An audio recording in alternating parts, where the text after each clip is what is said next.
A massive car bomb exploded outside of a large federal building in downtown Oklahoma City, shattering that building, killing children, killing federal employees, military men, and civilians. In downtown Oklahoma City did indeed resemble Beirut after what police believe to be a 1,200-pound car bomb Released as rescue workers work their way through the wreckage of the Murrah Federal Building, looking for survivors among the close to 200 people. planned the bombing, selected the Murrah Federal Building in Oklahoma City as their target, bought and stole materials for the bomb.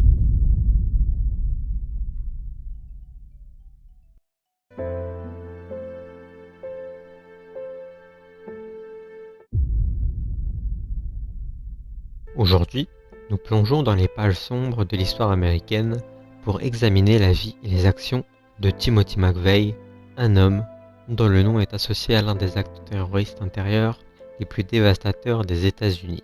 Pour comprendre pleinement l'impact de McVeigh, nous devons d'abord jeter un regard sur le contexte tumultueux des années 80 et 90, une époque où les fissures idéologiques et politiques semblaient atteindre un point de rupture. Dans ces décennies, les États-Unis étaient en proie à des tensions politiques et sociales. Les événements comme le scandale du Watergate, la crise des otages en Iran et la guerre froide ont marqué l'imaginaire collectif. Les mouvements anti-gouvernementaux et les sentiments de méfiance envers les institutions fédérales ont trouvé un terrain fertile au sein d'une société en pleine évolution. C'est dans ce contexte que Timothy McVeigh a émergé, un homme dont la jeunesse a été façonnée par des troubles et dont les actes allaient laisser une cicatrice profonde dans l'histoire américaine.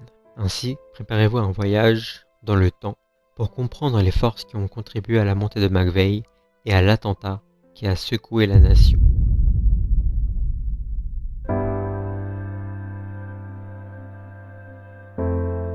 Plongeons dans les racines de Timothy McVeigh. Il naît en 1968 dans la petite ville de Pendleton, à New York. Sa jeunesse, en apparence ordinaire, était marquée par des éléments qui allaient façonner sa vision du monde de manière inattendue. Issu d'une famille stable de la classe ouvrière, McVeigh était décrit comme un jeune homme calme et réservé. Cependant, des indices précurseurs de sa méfiance envers le gouvernement ont commencé à émerger au cours de son adolescence. Les années 80 ont été une décennie d'effervescence politique et de changements sociaux qui ont vu McVeigh développer un scepticisme profond envers les institutions fédérales. Des événements tels que le scandale du Watergate et la crise d'otages en Iran ont alimenté un sentiment généralisé de méfiance envers le gouvernement. Son intérêt précoce pour les armes à feu et sa fascination pour les milices antigouvernementales ont constitué les premières notes discordantes dans la symphonie de sa jeunesse. Ces inclinations, amplifiées par des influences extérieures, ont créé un terreau fertile pour sa radicalisation ultérieure. À l'aube de son entrée à l'armée, en 1988, Timothy McVeigh était déjà teinté par des convictions antigouvernementales. Son service militaire, bien que marqué par des performances honorables, allait devenir le catalyseur de sa transformation, jetant les bases de ses actions futures. Plongeons plus profondément dans cette période cruciale de sa vie pour comprendre comment Timothy McVeigh est passé d'un jeune homme en apparence ordinaire à une figure clé de l'extrémisme américain. Alors que nous avons exploré les racines de la jeunesse de Timothy McVeigh, les éléments qui ont semé les graines de sa méfiance envers le gouvernement, plongeons dans cette étape cruciale de sa vie pour comprendre comment ses expériences dans l'armée ont façonné sa perspective et l'ont conduit sur la voie de la radicalisation.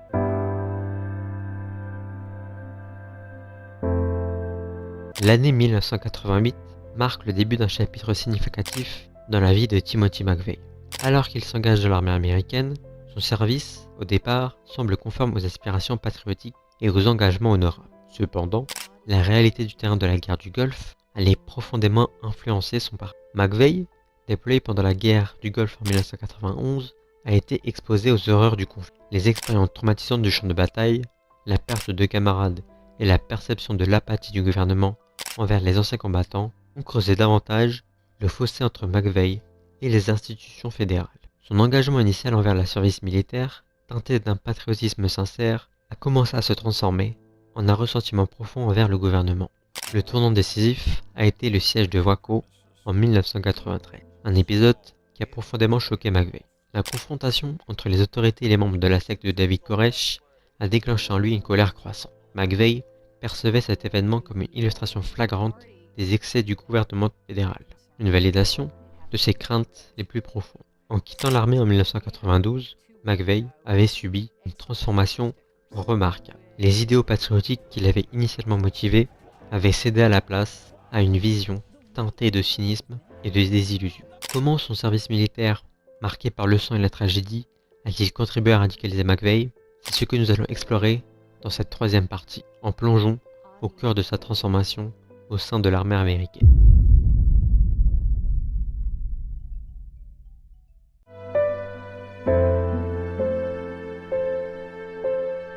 Ce chapitre est le plus sombre de l'histoire de Timothy McVeigh. Le 19 avril 1995 est un jour qui allait changer l'Amérique à tout jamais. Imaginez-vous devant le bâtiment Alfred P. Murrah Federal Building à Oklahoma City. Le soleil brille, mais quelque chose de sinistre se prépare. Après avoir quitté l'armée, McVeigh se lance dans une odyssée erratique à travers le pays, portant en lui une colère grandissante envers le gouvernement fédéral. Le siège de Waco en 1993, où le Bureau of Alcohol, Tobacco and Firearms a tenté d'appréhender la secte Branch Davidians de David Koresh, a été la goutte de trop, transformant sa colère en une détermination féroce à agir. Ce siège, où le leader charismatique David Koresh a péri avec de nombreux fidèles après un siège de 51 jours, a joué un rôle crucial dans sa radicalisation. Et alors maintenant devant ce bâtiment imposant, McVeigh, nourri par la rage du siège de Waco, est prêt à passer à l'acte. Secondé par son complice Terry Nichols, il gare un camion jaune Ryder rempli d'explosifs devant le bâtiment fédéral. Il fait quelques ajustements et vérifie une dernière fois les détails. Les rues de la ville sont calmes, les gens vaquent à leurs occupations sans se douter du drame qui se trame. À 9h02, l'explosion déchire le calme. Un nuage de poussière et de débris s'élève dans le ciel. Le bruit est assourdissant, les vitres volent en éclats et une onde de choc ébranle la ville. Le bâtiment Alfred P. Murrah Federal Building est touché en plein cœur. L'horreur s'installe. Le secours se précipite vers les lieux, mais la scène est apocalyptique. Des étages entiers du bâtiment sont pulvérisés. Des cris de détresse résonnent dans les décombres.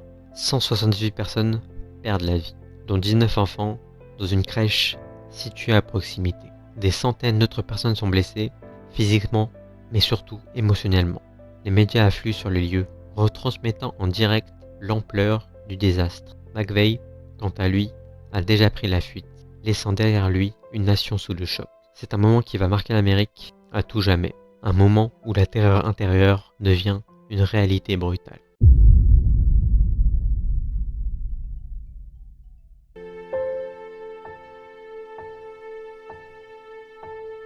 Le rideau se lève sur une traque nationale.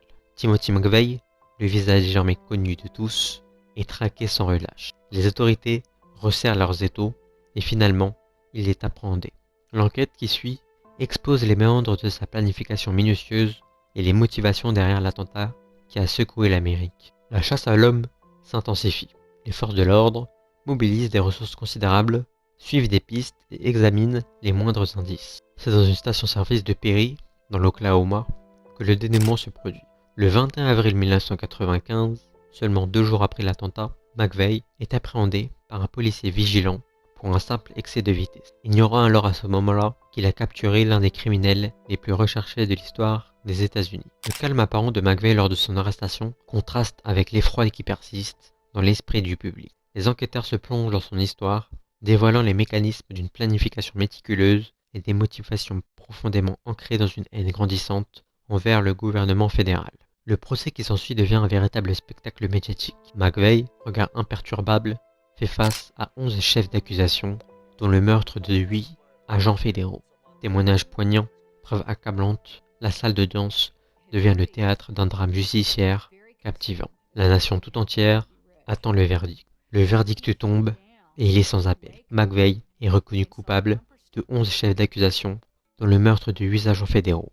La peine la plus sévère est alors possible, la peine de mort. Le débat sur la moralité de la peine capitale prend une ampleur nouvelle, mettant en lumière les dilemmes éthiques entourant la justice et la responsabilité individuelle. Ainsi s'achève ce récit captivant qui explore les méandres de l'histoire complexe de Timothy McVeigh, de ses origines à son acte terrifiant à Oklahoma City. Chaque étape de ce voyage sombre nous dévoile des facettes profondes de la psyché humaine, révélant les tensions et les divisions qui persistent dans la société. L'héritage qu'il a laissé résonne bien au-delà des barreaux de prison. C'est une histoire qui continue de hanter les mémoires, invitant à la réflexion sur la fragilité de la paix les racines de la radicalisation et les défis constants de la coexistence humaine. Les conséquences de cet attentat, tout comme les questionnements éthiques qu'il soulève, éclairent notre chemin vers un avenir où la compréhension, la prévention et une justice éclairée peuvent contribuer à prévenir de telles tragédies. Cette exploration approfondie se fond dans le grand récit de l'histoire humaine, laissant derrière elle des traces indélébiles à méditer. Les leçons tirées de cette sombre page d'Oklahoma City sont autant de repères pour les générations futures, invitant chacun à jouer un rôle actif dans la construction d'un monde où la compréhension et la tolérance prévaudront sur la haine et la violence. Merci à tous d'avoir exploré avec nous cette histoire troublante. N'oubliez pas de t'abonner, de liker. Salut à tous, c'était CCPA.